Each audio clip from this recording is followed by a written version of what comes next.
What's happening, guys? We are back for episode 2 of Off the Platform. I'm Sean from Platform Reddit, and I'm here today with Delroy McQueen.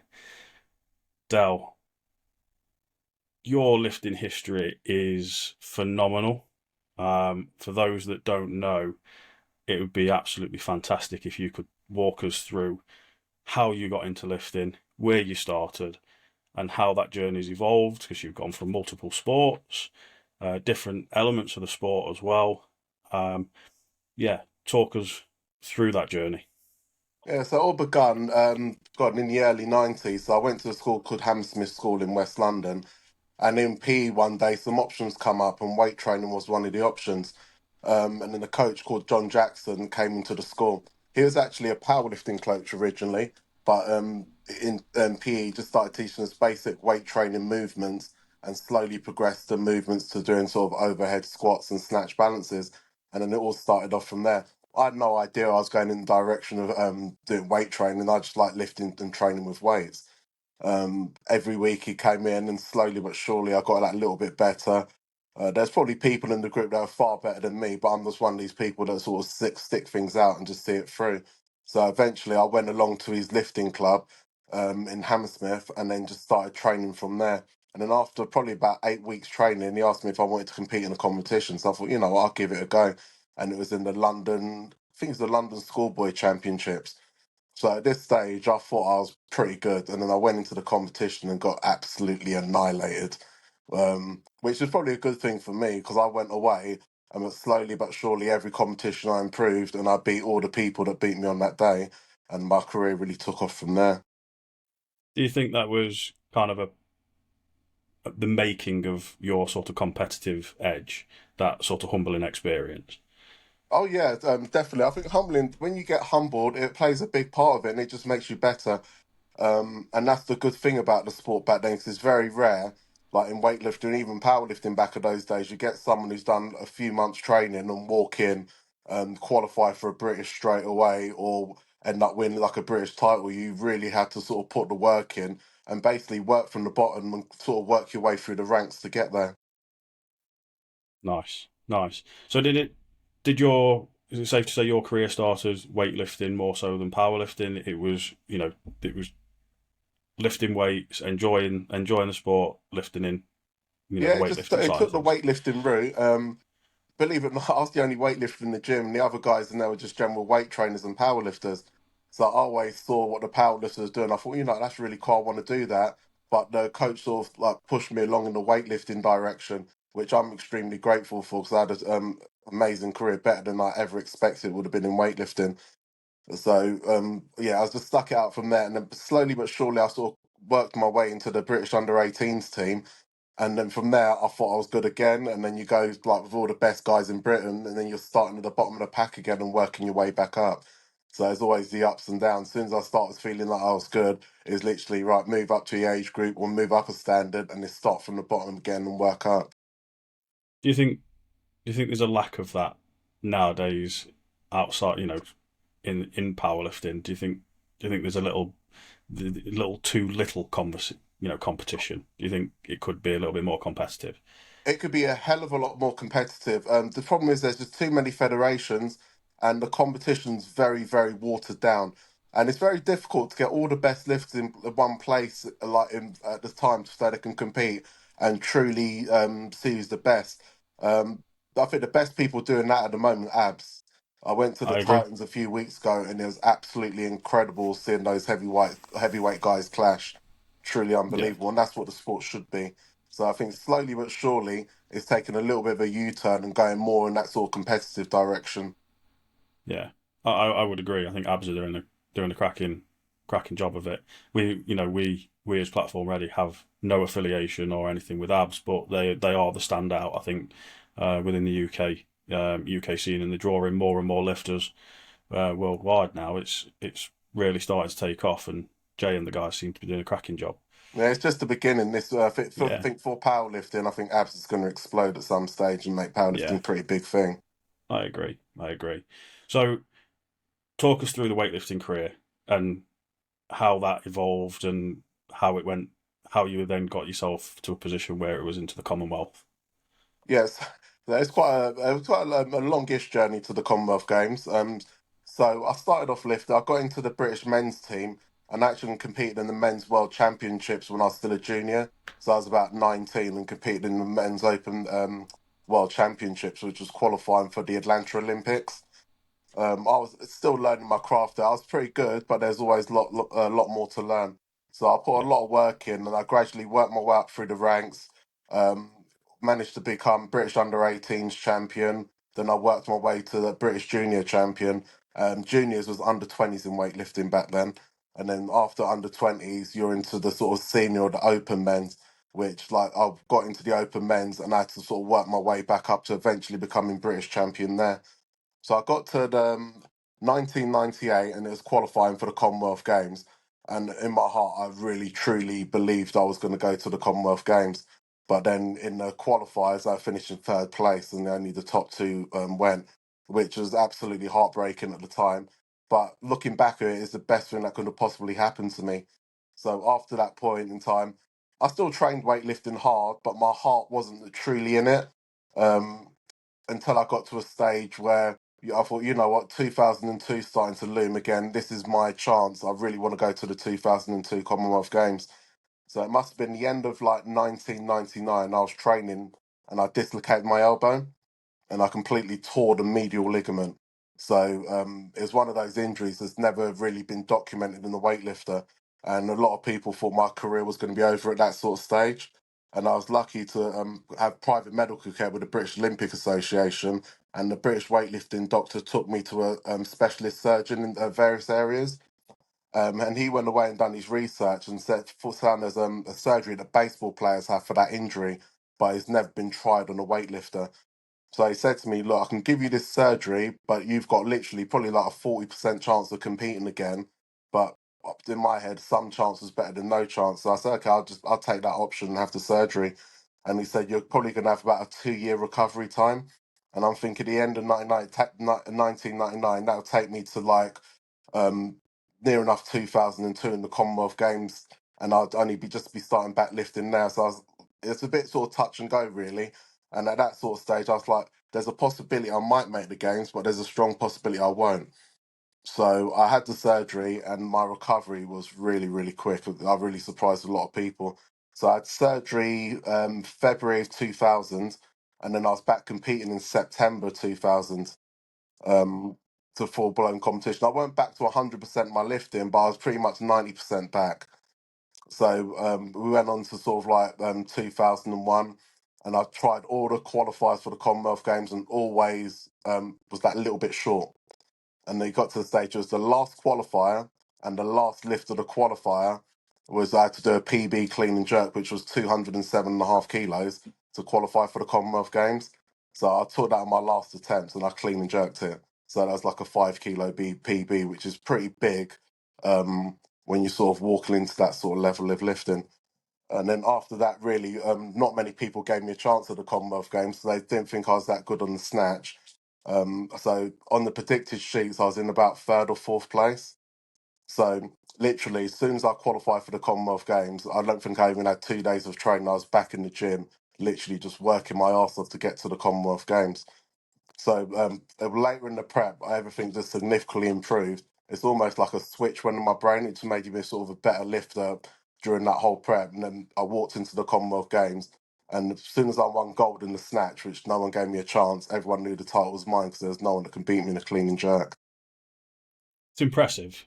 It is impressive, like you say, to be what 2.5 years out and having surgery and having to rebuild and not knowing whether it was going to hold together and whether he was actually going to get through prep or through camp and then into qualifying and then, like you say, to then walk through and take gold must have must have took something, quite quite deep to sort of get you to that point and get you through those stages and not sort of hold back at any point. A lot of it is belief. 'Cause, like, my weightlifting coach had at the time, Keith Morgan, said at the beginning of the prep, if you do things right, you can win this. And he said that before he even started back training. I think that's probably what helped. So I just done literally every rep, every set, every weight he gave me. I stuck to the program to the Yeah, absolute letter. Didn't do a kilo more or a kilo less in any of the training sessions, and just worked my way best I could to the Commonwealth Games. Yeah, I like it. I like it. And how how did that sort of impact you and your life after sort of winning the Commonwealth? What sort of happened at that point? Well, that's an interesting one, really. Everyone thinks that something like that would be life changing, but it really wasn't. So as soon as I finished the Commonwealth Games, literally for the first like 2 or 3 days after, I was an absolute star. I couldn't walk through Manchester without people stopping me in the street, asking me for pictures and that sort of thing. And then so, as soon as I went home, like within 2 weeks of the Commonwealth Games finishing, all my grant funding got cut. So the funding was only up to the Commonwealth Games, and they didn't extend it beyond that. And then I got made redundant from my job as well at the same time. So literally, I had to sort of almost have nothing, find a new job, and sort of move on to sort of the next stage of my lifting career. In the background, I was always training, but in my head, it's like I need to make money to eat or keep a roof over my head Yeah, and that sort of thing, which made things a lot more difficult. yeah, I bet. I bet there's nothing more humbling than that sort of experience. Oh no, Um, definitely not. So so, after, sorry. um, So after that that's when it sort of went into the sort of stages to qualify for the 2004 Olympics in Athens. So I was training towards doing that, but it was a lot more difficult at this stage because I had literally a full-time job in the gym, and then the gym had like a PT attached to it, so I had to do additional hours for personal training. So that sort of limited time for training as well. So I literally still for all my training sessions, but it's a round the clock thing. I literally go to the gym, train, go to work, go home and sleep, and then repeat the next day. So that carried on until up to like 2004 qualifying for the Olympics. I had a couple of injuries in that time, nothing serious, but little ones that held me back. But I managed to get those all healed. So I thought, right, they basically said for Olympic qualifying, whoever gets the highest place in Europe, no, sorry, whoever gets the highest like formula score, so it's similar to dots or whatever these in powerlifting, will go to the Olympic Games. So my training at that point was to get that highest score at the European Championships. So I flew out to the Ukraine, and then when I arrived, there was a few lifters lifted a couple of days before me, and then before we lifted, they said, right, we're having a team meeting, and they said when we got out there, the person who gets the highest place in Europe will go to the Olympic Games. Bear in mind, there was a lifter competing in one of the lighter bodyweight classes, which wasn't highly competitive, and they managed to finish within the top 10. My class was absolutely stacked, and I knew I had no chance. So before I even walked onto the lifting platform, I knew this is it for me. I didn't even want to be there at that stage, and I knew after that competition I wouldn't compete in weightlifting again. why do you think they changed that literally from underneath your feet? So in that instance, you've lost your grant funding to basically support your lifting career. You've then also in a situation where you've just been told it's no longer going to be formula based top lift, sort of top lifter. It's going to be whoever places highest in overall competition. It's a Why do you difficult think they one did to it? say, to be honest. I never went back to ask for answers. Okay. Um, I knew my career was over, and I went back into the gym after the European Championships, and I was just doing general weight training. And someone asked me in the gym, what would happen if you lift against that guy over there? And he was actually the BPC British powerlifting champion at 110 kilos. And I just looked over and I thought, there's only one way to find out. So I was like, okay, I've done my research. It was a quick multiply, quick lifting, and that was it. So I went away and done my research. There's a few forums, YouTube, and that sort of thing. And then a few lifts I come across. One was Steve Goggins, the first man to squat 500 kilos. And then as soon as I saw that, I've never seen nothing like it. My mind was blown. I thought, this is what I want to do. And then after that, I saw a video of Andy Bolton. I think at the time it was the heaviest deadlift of all time was like 422 or 421. And I Yeah. saw Andy do that and I was just blown away. I thought, I've seen people like deadlift like 330s, 350, but I've never seen anything like that. So I thought, I want to do this sport. So I just went away, done my research on what equipment to lift, use, and literally just started equip lifting straight away with no coaching, teaching from anyone. Watched a few Westside Barbell videos on technique and various things, and then just started from there. Did did you begin to at that point of coming out of weightlifting and obviously seeing the side with powerlifting?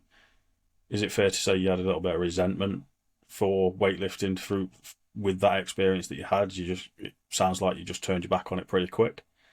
Yeah, to be honest, like in all that time, since I retired from weightlifting, I've probably been to maybe one competition. And that was just to help one of my friends and that sort of thing lift, and that was about it. But I've really ain't had much to do with the sport since then. Um, I don't think I've really I didn't really turn my back, and I enjoy watching weightlifting from time to time. But I think I found powerlifting. More of my focus went in that direction, to be honest. And I didn't really want to sort of split my focuses up, so I just sort of just followed everything into powerlifting. Is that a personality trait of yourself that you'll be very sort of tunnel vision onto the one focus, one goal? Once I'm locked into sort of like doing something, I'll see it through whether I succeed or not. I'll see Yeah, it through to the end. So yeah, that's more my sort of personality to do that. yeah, understandable, understandable. So talk us through the equip lifting career. Right, so I've done a couple of it was baller at the time or IPF competitions. I've done a qualifier there. Um, that's quite an interesting one. So my first competition, I competed against Andrew Rodney. So he's like multiple time British champion, Yeah, IPF and that sort of thing. And I know Andy really well because he actually used to train in the same gym as me when I was a weightlifter. So I knew Andy well. So I went to weigh in, and Andy, as a joke, he's like, "Oh, what are you doing?" And I was like, "I'm here to compete." And then he just smiled, and then we just went at it. And me being me, somehow I managed to win the competition. And I qualified for the Baller British. But to be honest, my heart weren't really into going in that direction. I was more like when I saw Steve Goggins like do that 500 kilo squat on the monolift, Andy deadlift like 420 one on the deadlift bar, and they had all that equipment in the gym. My head really before then was just sort of go more in that direction. They had like the double WPO finals, which were at the Arnold yeah, Classic at the time, and that's when they had the big boom where West Side becomes super popular. So you had the lifters like Panora all over YouTube, Chuck Vogelpool, and guys like that. So I followed more that side of things, which really interested me. So I just took that route and went to compete in the BPC competitions.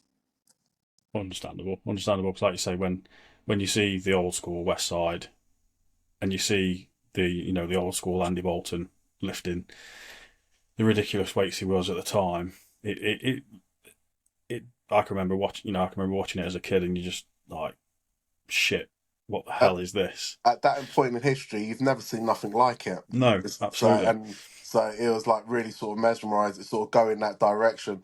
And a lot of these guys, over time, I'm lucky enough to meet, and like Andy's phenomenal. Really fortunate, man. We've been really good friends for a long time. I speak to him pretty much all the time on the phone.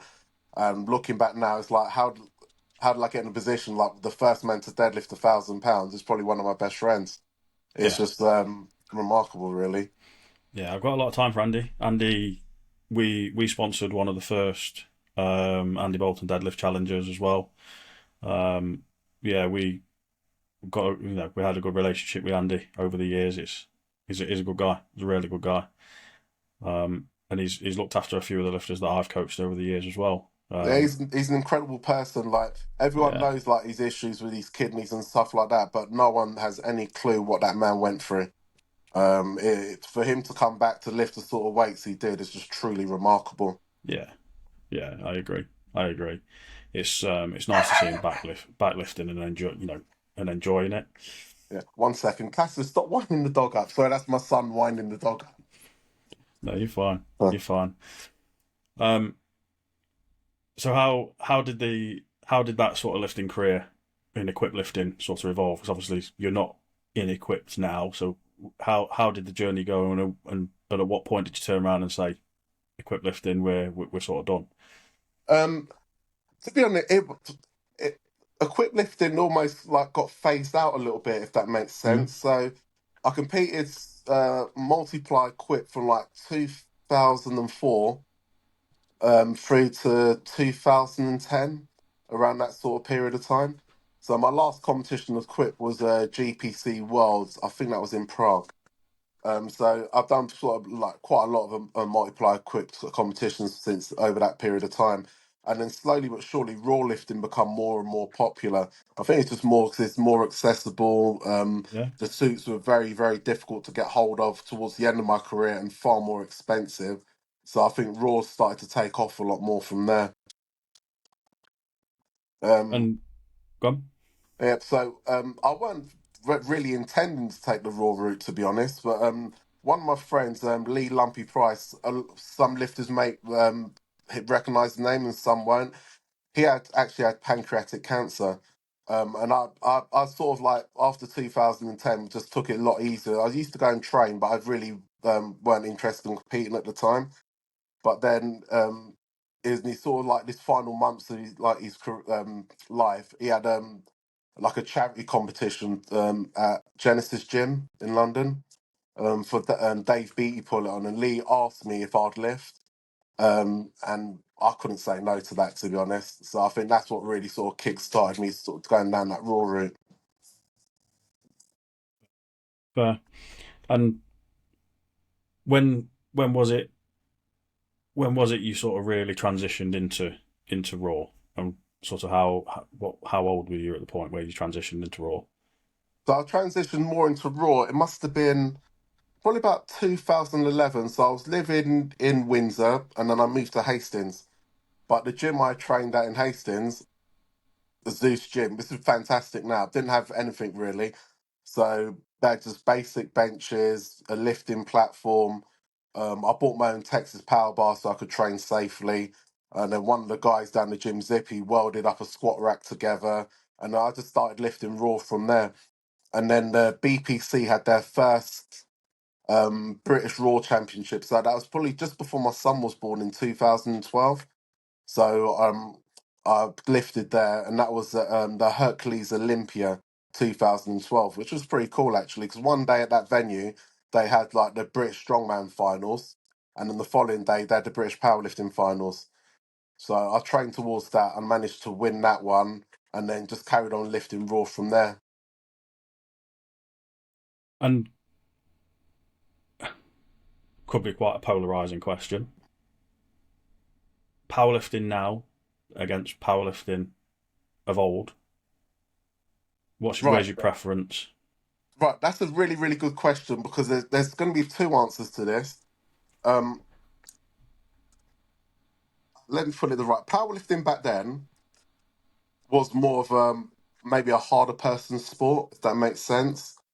So no disrespect to anyone now or anything like that, but I'd probably say probably 80 to 90% of the lifters that are around now would have probably walked up to the entranceway to the warm-up room, put their head round the door and like, I'm not going in there. So it was kind of like that back in those days. Now it's become more accessible. Then you got too many branch off of the federation, so you got a lot of people like split up and make multiple federations. So there's too many champions. And sometimes I don't understand how someone could say if you're a champion of one federation, say in the UK, and someone in another federation can lift more than you. I don't know how you can call yourself British champion, if that makes sense. Yeah, But that's just me being me. So it might be an age thing where I'm used to like a different world of sport, or sometime I might need to move along with the times. But then at the moment, you got abs, which you. There's no easy competition there. no, Every competition is an absolute war, and it's got all the best guys. And one of the really good things they have there is their standards are maintained in every competition. So no matter what you go to compete in abs, you know what the criteria that you're lifting to. So it's basically to the T of the rule book and nothing any different. Whereas some federations you go to, one competition you go to, and you're like, oh, this is really, really good today. They have really nice, tight judging. Everything's on point. I think, I really like this. And another time you go in, you're like, how did that person pass that lift? Or they've let that sort of slide and that sort of thing. So those are the issues that need to be addressed, regardless if there's too many federations or not. It's just standards. yeah. Do you think there's pressure from the federations to have the records under their federation? I would say yes, there is an element of pressure, but what they need to do, they when they do that, is open a can of worms. So what Mhm. they'll do, because you've got social media now and everything's recorded, whether you think it is or not. So someone might do like an all-time UK record or 1,000 kilo total or something to that effect, and then the videos go up online, and then all of a sudden you see maybe the squat's not to depth or appears not to be depth from the front. Where generally, if a squat's high, it looks high. It generally is. Um, or you sort of one of the spotters has touched them or in one way, shape, or form, and then they let little things go. And then it goes online, and then all of a sudden you're just hurting the credibility of your federation by allowing that to go. Yeah, I agree. So, I agree. so I think that across all federations, to be honest, I think that's an issue they really need to address and just get some sort of consistency there, more than anything else. Do you think? Do you think that's one thing that the IPF side of things have got right in terms of the strictness of the referee and the fact that they've You got know what? a Right? review Yeah, table and things?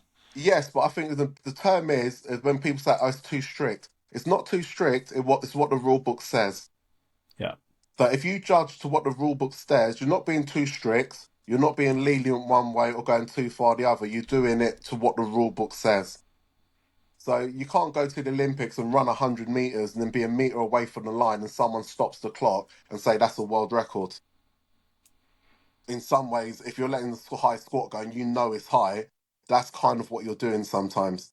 But yeah. people don't see it in those sort of terms. It's it's a shame. It's a real shame because, like you say, I think it does affect the credibility of people, and I think some of the people who are at the higher level of lifting, they want it. They want the level of rigor, because they want to be able to say, I've done it on that platform, probably travelled to that competition, so I'm not done it in my backyard, and I took the records, I won the competition or whatever it is. I think a lot of people now are starting to step up to that fight Oh yeah, more and definitely. more And a lot so. of people are taking the options where they know they're going to be judged to that standard.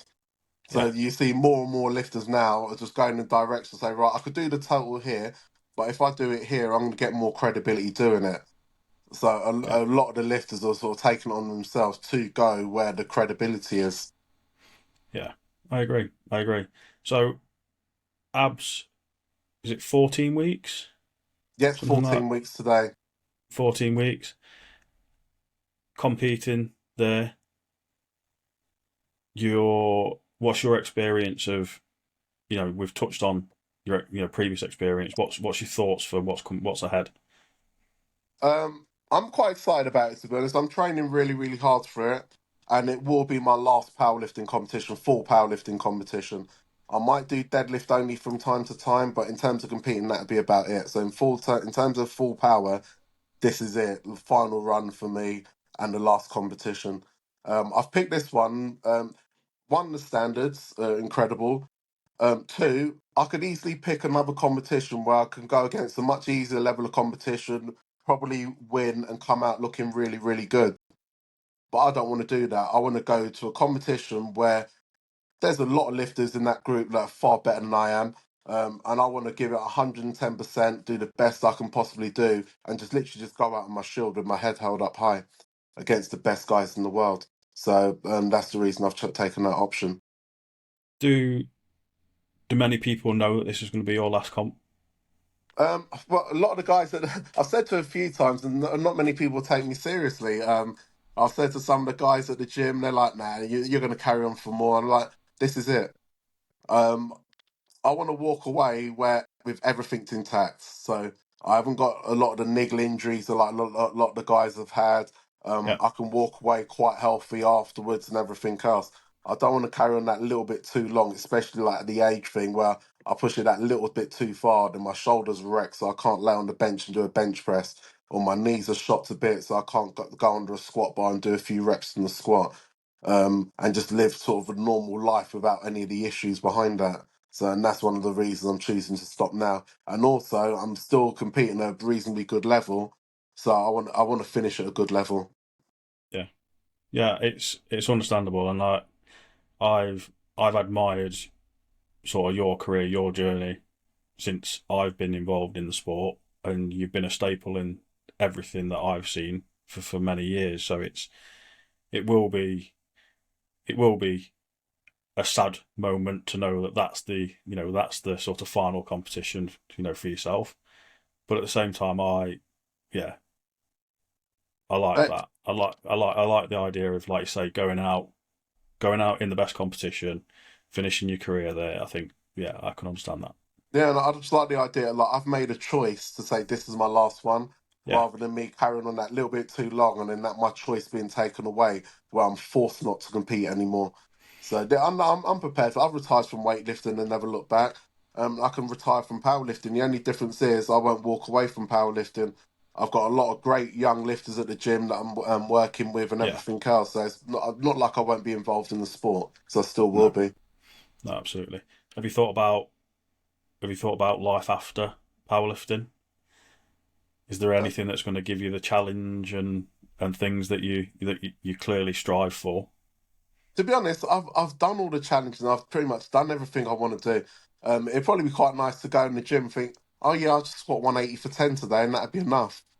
You Rather can than just say, train for right, fun and yeah, just do it for fun and just enjoy training rather yeah, than it sort of like being all goal specific.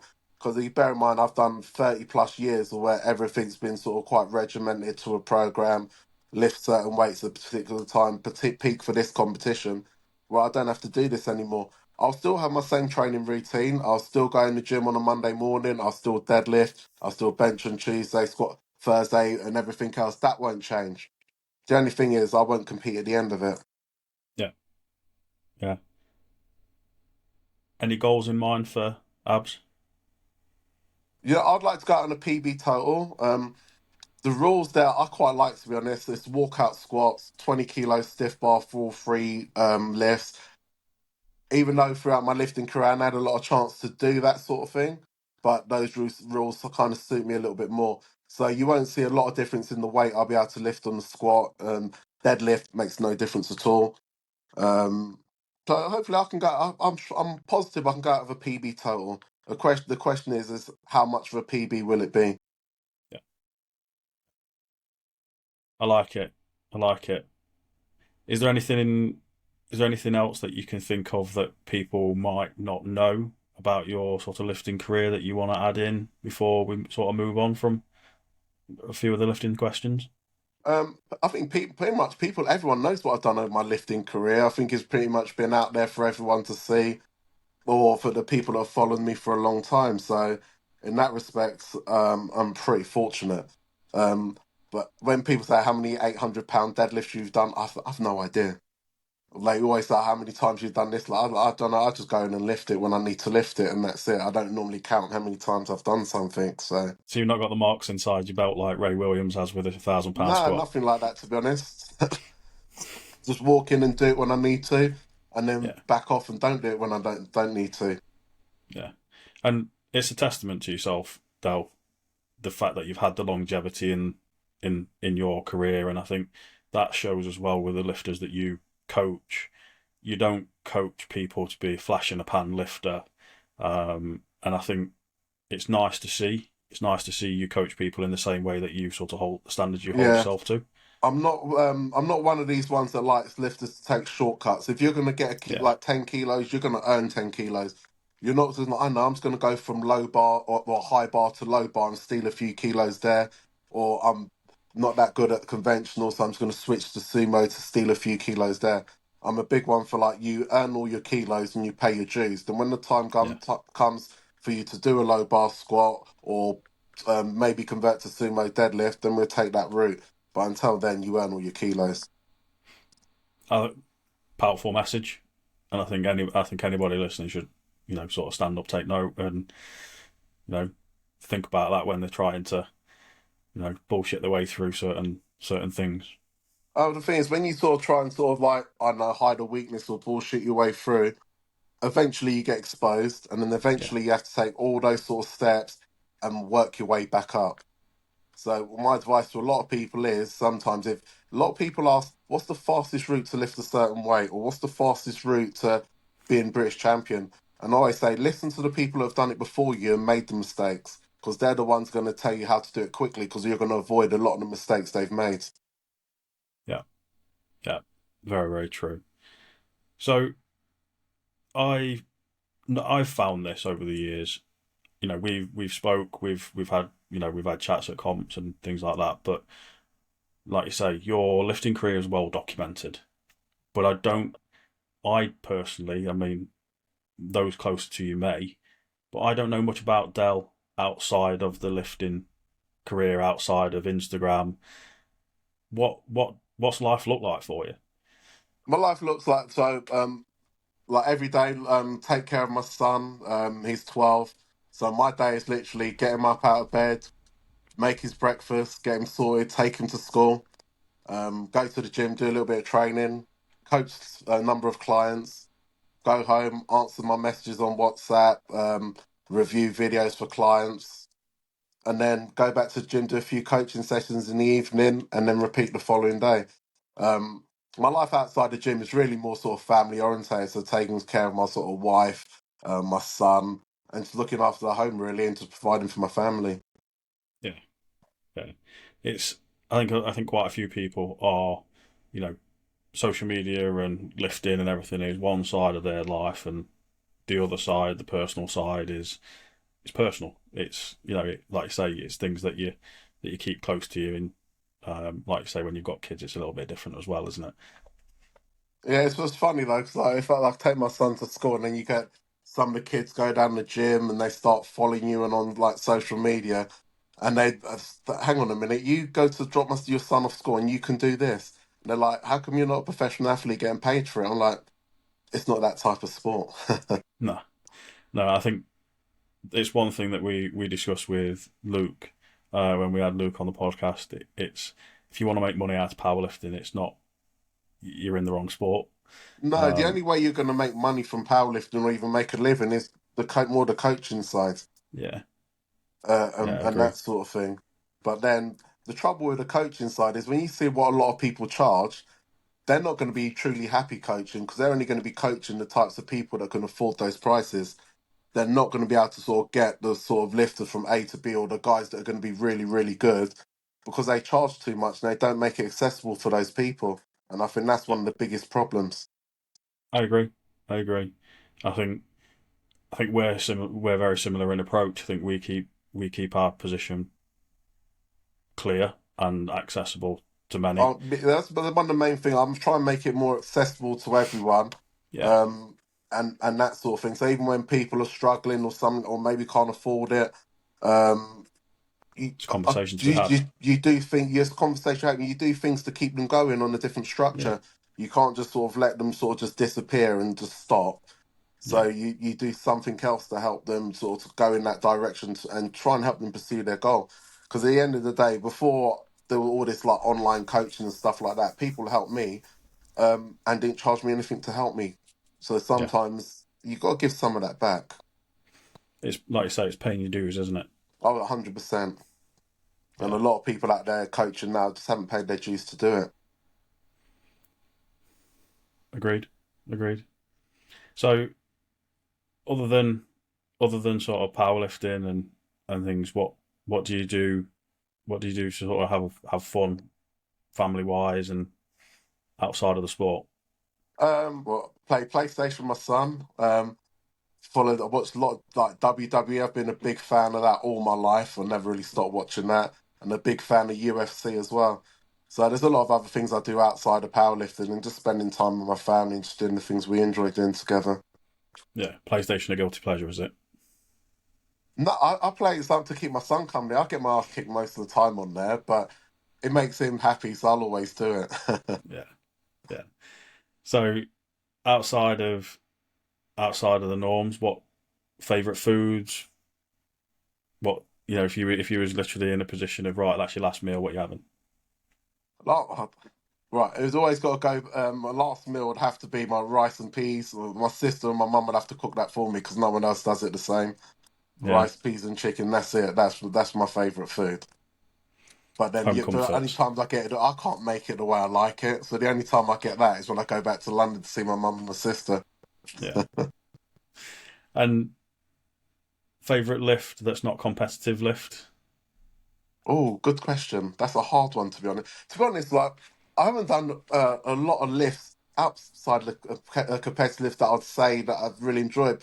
But then if I had to pick one, it'd probably be front squats, because front squats is just a hard challenge. Like, how many people do you get in the gym, or you put them on someone's training program, and then you literally put them on, they suck so badly at that they want them off their program because they're really difficult to do and they're really difficult to master. So I'd say front squats in that respect. Yeah. And favorite body part to train? That's if you were going back to bro school lifting. Right, favorite body part to train is, I'd say, hamstrings, because in terms of powerlifting and that sort of thing, it's the most overlooked muscle group. A lot of people don't train or train Yeah, enough, and I'm wondering, isolating you training. can't train, you can't do enough hamstrings. Yeah. What would you say is your big? What would you say is your biggest strength and your biggest weakness? Um, Biggest strength possibly deadlift, and my biggest weakness is pretty obvious, really, the bench press. It's not that I don't like doing the bench press. I actually love training the bench press, but I just admit I'm not very good at it, and it It's purely funny, isn't comes it? down to that. It's funny, isn't it? There are very few lifters who can nail all three or have a real itch for all three. There's usually one that people sort of sit there and go, I just dislike it, but I do it because I need to do it. Right, but then, unless you're someone like Dave Richardson, 'cause that man's just phenomenal on all three lifts. And it's just He's got mesmerising watching something him. going on. He's just a new breed, and he's just a different animal. Absolutely incredible lifter, Yeah, he's pushing this sport on, isn't he? 100%. And he was a bit of a dark horse, and I think at the Titans a couple of weeks ago, he really opened people's eyes. Yeah, yeah, I'd agree. I'd agree. Um, what's the most unusual or funny comment you've heard about your lifting or yourself? Funny comment. The one that always makes me laugh when everyone like looks at my lift, like, that looked easy. Just put another 20 or 30 kilos on the bar. And I'm like, if I had the ability to put another 20 or 30 kilos on the bar, don't you think I would do it? And it just feels like that's always makes me laugh when they, oh, that's easy. I'm like, you need to just be under that weight for a second and realize it's not that easy. I might make No, things look easy, but it's really, really not. I think until you've been there, you people just don't know that one extra kilo, that half a kilo, can literally just Oh, it's end the lift. 1 kilo can, sometimes it might as well be 100 kilos. It Yeah, makes that much can difference, just bury you. literally. Yeah. If you weren't a lifter, what profession do you think you'd have pursued? You know, if I had the opportunity, if you go all the way back to like the beginning of the sporting career, and I'd have picked something outside of lifting, it'd probably been like MMA or something like that. Yeah. You done any MMA training? Um, just like only mucking around, really. I've never done a serious full MMA training session. Just like playing around like once or twice years ago with Ollie Thompson, and that was about it. Not tempted to do anything more? No, and I'm too old for that. Like, I'm 48 now. Like, I'm too old to get punched in the face now and that sort of thing. So, no, that ship sailed, and it's not happening. Fair, fair. When you're prepping for a comp, what do you miss about the off season? Right, it's a weird one, right? Because when you're in the off season, you can't stand doing all the reps and Yeah, everything else. And then you almost like, I like doing all that sort of thing, and I never complain about it. But you get to a stage where you think, you know what, this is getting a little bit tedious now. But then you go to a competition, and then when you start doing singles, like for that little bit too long going into comp, you think, you know, this is really tedious. I can't wait to start off season training again. So I think it just takes cycles like that, and it depends what you're doing at the time, dictates how you feel. So if you do too much of one thing, you always want to go and start doing the opposite, if that makes sense. yeah, it does. It does. And what song gets you pumped up before a lift? Any good quality old school hip hop, like Dr. Dre, Snoop Dogg, Wu Tang Clan, Method Man. I'm trying to think what else now. Some of the newer stuff. I like Rick Ross. I think he's really, really cool. Little Wayne, and then some of the British hip hop now is actually decent, but nothing beats the sort of old school hip hop. And if you had to choose one song that you finish your third, you was at abs, you could choose your third song for your third lift, what would it be? Oh, you've put me on the spot now. That's what I'm That's here a for. really, really difficult question. I'd have to have a think about that one. Probably the Snoop Dogg, Dr. Dre. So probably like next episode or something like that. Yeah, be quite fitting, given the fact it would be what is coming next. Yeah, so all I'm going to do next is literally concentrate on some of the younger guys at the gym Yeah, and just sort of push them in the right direction. Like they've got a few that are starting with abs and that sort of thing. And some of the girls that I've got training at the moment, some are like 14, 15. If they pursue it, you're going to see something pretty special. There's a girl at the gym at the moment, Sadie. If she sees it through, yeah, it would be amazing to see. So hopefully she does stick it out. there's some incredible juniors coming through. Oh, That's 100%. The sport's really, really moved on in terms of that side juniors of and things. university level. Oh, university levels, they're like, especially IPF's phenomenal. Yeah, And I just hope those guys have the longevity so they could truly get to see their true potential. The yeah, trouble is with some of the techniques they use now with like the French low bar and various other things, when you watch it, sometimes it can get a little bit concerning. yeah, So hopefully they get the longevity and get the kind of lifts and the careers they deserve. yeah. What are your views on social media for powerlifting? It's a double-edged sword. Sometimes, like social media can be fantastic and be really, really inspiring and everything else. And then some social media, it's just not good. Sometimes you get some bullies on there that try and almost like victimize people or belittle people's lifts. At the end of the day, I don't care if someone squats a PB of 100 kilos or 400 kilos. That moment when they squat a PB is special to them, and no one deserves to be belittled for doing it. Should never be taken away from someone. No, definitely not. And if something's not quite right in their lifts, you know what? Someone politely tell them, rather than But have go a on social conversation. media and put them on like full blast. Have a conversation with someone, or just a quiet word with someone. Don't just Yeah, literally call and just call them start the out on a post. conversation in the right way as well, not belittling them. Yeah, Say, look, that's really, really good, and you're doing great things. But I think if you tried this, maybe it'd be a little bit better, and your list would be cleaner, rather than sort of start the conversation by putting them down. yeah. What's one thing you want everybody to know about you that they might not know? To be honest, like pretty much everyone knows everything about me. Like the people that are close to me know exactly what I'm like. If I'm in the gym, I will wind people up. And the guys that I know are some people I give a hard time, but the guys I give a hard time do really, really well from it. There's one like kid in the gym, Alex. I've gave him some stick over the last year, but then that has really sort of spurred him along, and he's gone from like when he first started me deadlifting like 230 to being pretty close to like deadlifting like 270, and he's still pretty young as well. And it's done in a laughing and joking way, but it's really, really helped him. So yeah, I just tell people what I think. If something's in my head, the way I say it is the way I think it. And what's one thing about you that not many people would know? A lot of people like sort of what I'm like at home. Like to be honest, at home I'm just pretty quiet. Everything's just like super chilled at home. I don't really have a lot of like dramas in life or anything like that. So it's actually just quite relaxed and laid back. If you could live with anyone in history, who would it be? Lift. Right, so competition wise, um, so I'm retiring. I'm definitely retiring in August. But if they said, right, there's an opportunity to lift in the same competition against some like Dan Green and Tom Martin, it would make me think. But unless something like that comes along, no. And a lot of the guys, like for example, I've trained with like Dan Green. I've trained with Kevin Oak a number of times. That's been really, really cool. I've met like all the guys that I will consider heroes in the sport or role models that I look up to. I've met and been very, very fortunate. And one of the best ones I met actually was Brian Reynolds.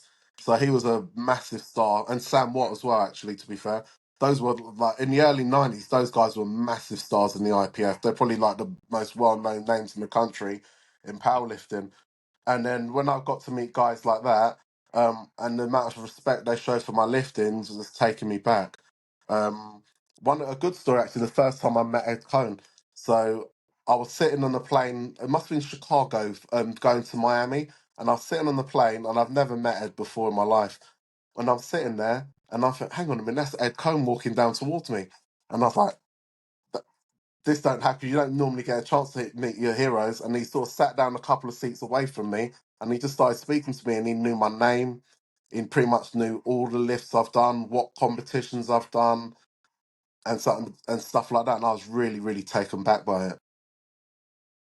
I've heard quite a few things about Ed in a very similar way, that he knows his lifting, irrespective of sort of being in his position as he is, but he seems to know a hell of a lot still and loves the sport. To be honest, I think without Ed Cohn and what he'd done in his time, the sport wouldn't be what it is today. Yeah, I'm not just saying that. What he'd done for the sport was like truly incredible. So if you think what like Michael Jordan done for basketball, Muhammad Ali done for boxing, Ed Cohn's on that level of athlete, in my opinion. yeah. Every sport needs its goat, and He is. he's That no definitely one will. there. The GOAT and legend, all those words get thrown around quite a lot. Mm.